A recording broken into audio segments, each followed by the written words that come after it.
दीपावली कथा लक्ष्मीपूजनाची कथा मराठीत. शास्त्रानुसार माता लक्ष्मीला संपत्ती आणि समृद्धीचे प्रतीक मानले जाते. पुरातन काळातील कथा आहे. एका गावामध्ये एक ब्राह्मण जोडपे राहत होते.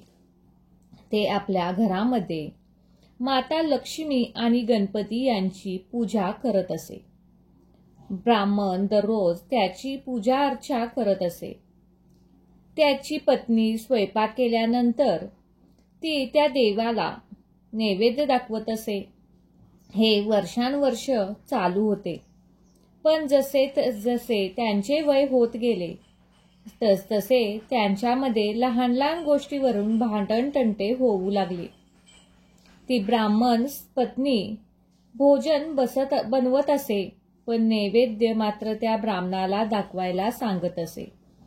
पण तिला ब्राह्मण म्हणत असे की नैवेद्य दाखवण्याचे काम तुझे आहे, माझं काम पूजा अर्चा करायचं आहे, ते काम मी केलं आहे. अशा प्रकारे प्रत्येक गोष्टीवरनं त्यांच्यात रोज भांडण होऊ लागले. हे काम कर, हे काम तू कर, हे काम मी करतो, अशा भांडणातच त्यांचे दिवस हळूहळू निघून चालले होते.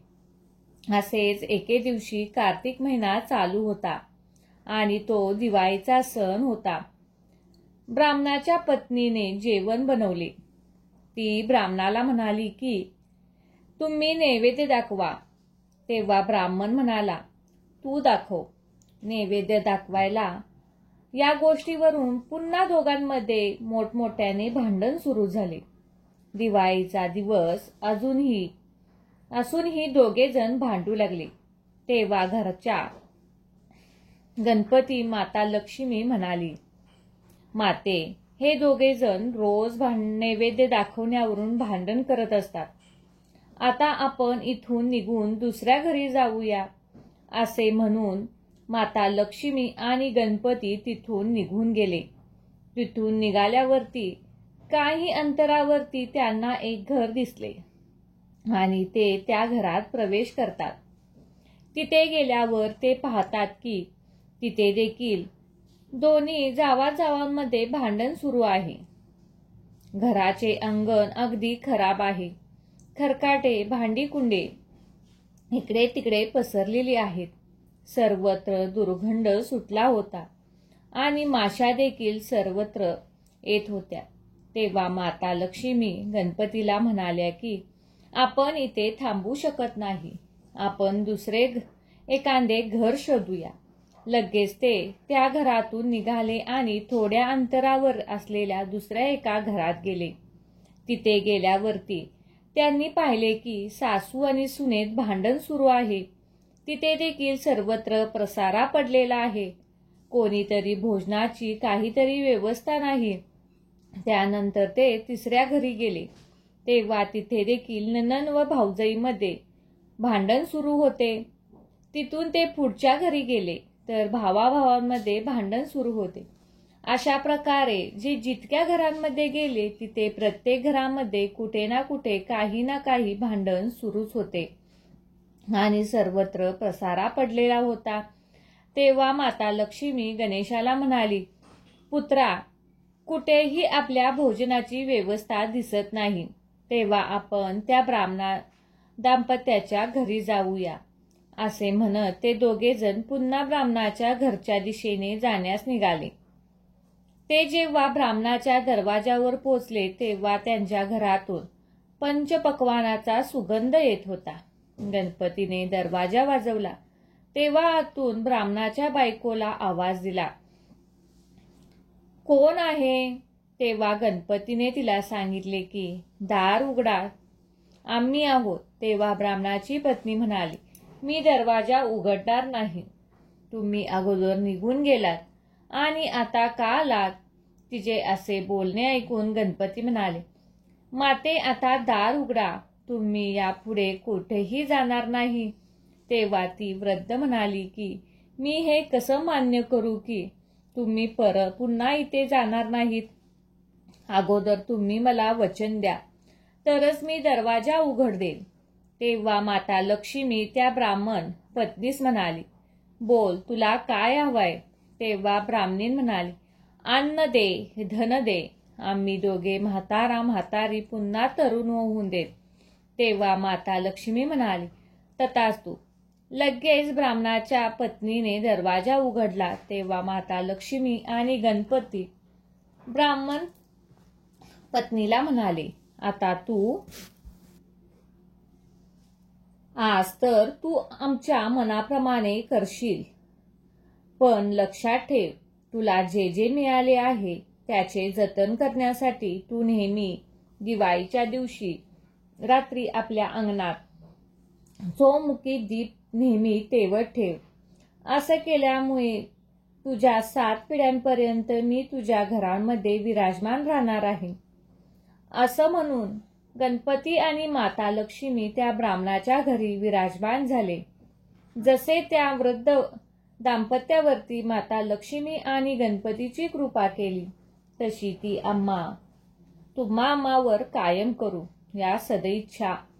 आता आपण पाहणार आहोत की माता लक्ष्मी आणि गणपती सोबत का असतात. मान्यतेनुसार संपत्ती आणि समृद्धीमुळे देवी लक्ष्मीचा गर्व होता. याच कारणामुळे भगवान विष्णू त्यांचा गर्व संपवायचा होता. म्हणून त्यांनी माता लक्ष्मीला सांगितले की जोपर्यंत स्त्री आई होत नाही तोपर्यंत ती पूर्ण होत नाही. माता लक्ष्मीला मुलगा झालाच नाही. त्यामुळे भगवान विष्णूंचे म्हणणे ऐकून ती खूप निराश झाली. मग ती मदत मागण्यासाठी माता पार्वतीकडे पोहोचली. माता पार्वतीला 2 मुले होती. म्हणून तिने माता लक्ष्मीला सांगितले की आपला एक मुलगा दत्तक घे. माता पार्वतींना माहीत होतं की लक्ष्मीची एक जागी फार काळ टिकत नाही. त्यामुळे ती मुलाची योग्य काळजी घेऊ शकणार नाही. पण तिची वेदना समजून माता पार्वतीने तिला आपला मुलगा गणेश दिला. माता पार्वतीचा पुत्र गणेश मिळाल्यावर लक्ष्मी माता खूप प्रसन्न झाली. खूप काळजी घेऊन तिने सांगितले, हेच कारण आहे की जे सुख आणि समृद्धीसाठी देवी लक्ष्मीची पूजा करतो त्याला प्रथम गणेशाची पूजा करावी लागते. कोणत्याही शुभ कार्यासाठी लक्ष्मीची पूजा करण्यापूर्वी गणेशाची पूजा केल्यानंतर ती यशस्वी आणि संपन्न मानली जाते. आता आणखीन एक कथा पाहणार आहोत, ज्यामध्ये आपल्याला माहितीच आहे की महाभारतामध्ये पांडव दूतांच्या खेळात हारले. त्यामुळे त्यांचे सर्व राज्य त्यांना गमवावे लागले होते. असे एकदा युधिष्ठिराने श्रीकृष्णाला विचारले की आपण असा एक उपाय सांगावा की ज्यामुळे आम्ही आमचे राज्य पुन्हा मिळवू शकतो. तेव्हा लक्ष्मी धनवैभव देखील आमच्याकडे कायम राहील. तेव्हा श्रीकृष्ण त्यांना म्हणाले की जेव्हा दूतांचा राजा बळी हा राज्य करत होता तेव्हा त्याची सर्व प्रजा सुखी आणि आनंदी होती. बली हा माझा प्रिय भक्त आहे. एकदा बळीने 100 अश्वमेध यज्ञ करण्याची प्रतिज्ञा घेतली. त्याने 99 यज्ञ पूर्ण केले. आता फक्त एक यज्ञ बाकी आहे. आता मात्र इंद्राला आपल्या सिंहासन गमावण्याची भीती वाटू लागली. कारण 100 यज्ञ पूर्ण करणारा हा इंद्र सिंहासनाचा अधिकारी असतो. आता या भीतीपोटी इंद्र महादेवापाशी गेला, परंतु ते यावरती काहीच उपाय सांगू शकले नाही. तेव्हा सर्व देव इंद्रासोबत भगवान विष्णू जवळ पोचले आणि त्यांनी स्तुती केली. तेव्हा विष्णूंनी इंद्रास आणि समस्त देवगणास सांगितले की तुम्ही चिंता करू नका, मी तुमची ही चिंता दूर करेन. त्यानंतर ती वामन रूप धारण केले आणि ते बळीराजाच्या स्थानी पोचले. तेव्हा बळी 100वा यज्ञ करत होता. विष्णुरूपी वामनाने बळीराजाला 3 पावले जमीन मागितली. तेव्हा बळीराजाला त्यांना संमती दिली. तेव्हा वामनरूपी विष्णूने एका पावलात संपूर्ण पृथ्वी व्यापली, दुसऱ्या पावलात संपूर्ण ब्रह्मांड आणि तिसरे पाऊल त्यांच्या बळीराजाच्या डोक्यावरती ठेवले. इतकं झाल्यावरती देवाने बळीराजाला वरदान मागण्यास सांगितले. तेव्हा राजा म्हणाला, कार्तिक कृष्ण त्रयोदशी, चतुर्थीदशी आणि अमावस्या या दिवशी या पृथ्वीवरती माझं राज्य असेल.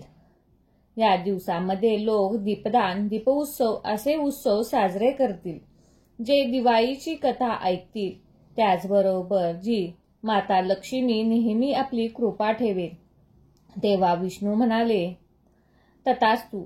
या दिवसांमध्ये जो कोणी माता लक्ष्मीची पूजा आपल्या घरात करेल, माता लक्ष्मी त्याच्या घरात नेहमी निवास करेल. असे म्हणून वामनाने आपल्या बळीला पाताळ राज्यात पाठवले. कार्तिक अमावस्येच्या दिवशी भगवान श्रीराम 14 वर्षानंतर वनवास करून आले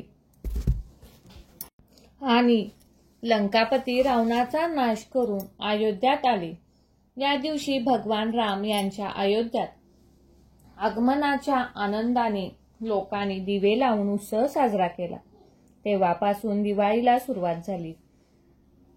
एक अन्य कथेनुसार नरकासूर नावाच्या राक्षसाने आपल्या असुरी शक्तीचे देवता आणि ऋषींना खूप त्रास दिला होता. या राक्षसाने साधू संतांच्या 16,000 स्त्रियांना बंदी बनवले होते. नरकासुराच्या वाढत्या अत्याचाराने चिंतित देवदेवता आणि साधू संतांनी भगवान श्रीकृष्णाकडे मदत मागितली. भगवान श्रीकृष्ण नरक चतुर्थीला नरकासुराचा वध करून सर्वांना त्याच्या अंतःकरणाने मुक्ती दिली. सोबतच 16,000 स्त्रियांना मुक्त केले. त्याच्या आनंदात दुसऱ्या दिवशी एक कार्तिक महिन्यात अमावस्येला लोकांनी आपल्या घरी दिवे लावावे. तेव्हापासून नरक चतुर्दशी आणि दिवाळीचा सण साजरा केला जातो. याच काळात समुद्र मंथनाच्या काळात क्षीरसागरात लक्ष्मी प्रकट झाली होती आणि तिने भगवान विष्णूला पतीच्या रूपात स्वीकारले होते. महाकालीचा रुद्र रूपाने पूजन केल्याने महाकालीचे रूप धारण करून राक्षसाचा वध केला. त्या वध केल्यानंतरही महाकालीचा क्रोध कमी झाला नव्हता. तेव्हा भगवान शंकराने स्वतः देवीचे चरण लोटांगण घातले. शंकराचे शरीर स्पर्शाने महाकालीचा क्रोध शांत झाला. त्याची आठवण म्हणून लक्ष्मीची पूजा केली जाते. या दिवशी तिच्या रुद्र रूपाची पूजा करण्याची प्रथा आहे. शिखांचे 6वे गुरु हरगोविंद सिंग बादशाह जहागीरच्या कैदेतून सुटले. कार्तिक अमावस्येच्या दिवशी अमृतसरला आले होते असे म्हटले जाते. अमृतसर येथील सुवर्ण मंदिराचे बांधकाम दिवाळीच्या दिवशी सुरू झाले होते. गौतम बुद्धांच्या अनुयायीने त्यांच्या स्वागतासाठी लाखो दिवे लावून दिवाळी साजरी केली जाते. सम्राट विक्रमादित्यांचा राज्याभिषेक दिवाळीच्या दिवशी झाला. त्याच दिवशी दिवे लावून जनतेने आनंद साजरा केला होता असे सांगितले जाते. पंजाबमध्ये जन्मलेल्या स्वामी रामतीर्थ आणि महाप्रयाग या दोघांचा जन्म दिवाळीच्या दिवशी झाला होता. त्यांनी दिवाळीच्या दिवशी गंगा किनारी स्नान करत ओम म्हणून समाधी घेतली होती. अशा प्रकारे विविध कथा दिवाळीच्या स्वरूपात आहेत. श्री स्वामी समर्थ.